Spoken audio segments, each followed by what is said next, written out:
आपको भी ये लग रहा होगा कि भारत ऑफिशियली बांग्लादेश को फटकार क्यों नहीं लगा रहा, कुछ क्यों नहीं कह रहा, व्हाई सो साइलेंट? इसका जवाब आ चुका है। भारत ने मान लिया है कि भाई लातों के भूत बातों से नहीं मानते, डिप्लोमेसी से काम नहीं होगा और इसीलिए मनी कंट्रोल अब ऑफिशियली ये बता रहा है कि भाई देखिए इंडियन आर्मी के जो चीफ साहब हैं, उनकी डायरेक्ट बातचीत हो रही थी बांग्लादेश के आर्मी चीफ से और उन्हें एक क्लियर वार्निंग दे दी गई है कि भाई देखिए हम अच्छे रिलेशंस मेंटेन करना चाहते हैं, बट आप ये मोबोक्रेसी उस्मान हादी के नाम पे चलाएंगे, लोगों को जलाएंगे, तो भाई ऐसे सिचुएशन खराब होगा, वोलेटाइल होगा और फिर हमें अपना हार्ड पावर यूज करना पड़ेगा। इसका मतलब डिप्लोमेसी से चीजें साइड हटके ये डोवाल डॉक्ट्रिन पे आ चुकी हैं, बट कुछ और मैसेजेस भी इंडियन आर्मी ने बड़े क्लियरली दिया।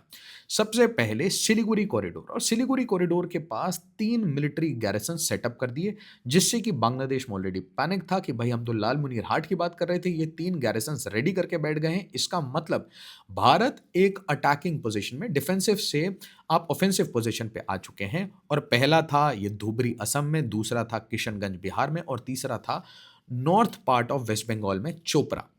इसके बाद ईस्टर्न कमांड के जो चीफ साहब हैं वो चले जाते हैं असम राइफल्स के साथ, बीएसएफ के साथ और डीमा कोर के जीओसी के साथ। कहाँ? भाई त्रिपुरा के एज पे, त्रिपुरा बांग्लादेश बॉर्डर पे। और फिर कहाँ जाते हैं?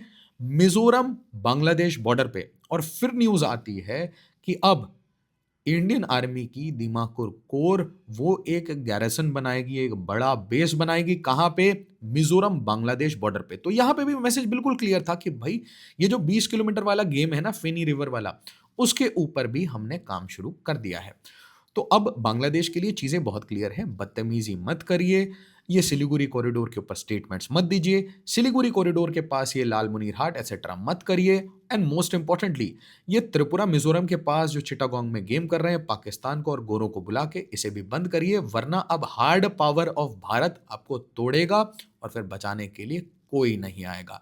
और उसके बाद आप जरूर समझ जाएंगे कि गार्डियन ऑफ ओशन किसे बोलते हैं। और याद रखिए यहां पे अभी तक कोई और आर्म्ड फोर्सेस की बात ही नहीं हुई, ना एयरफोर्स ना नेवी, ये सिर्फ आर्मी का मैसेज है।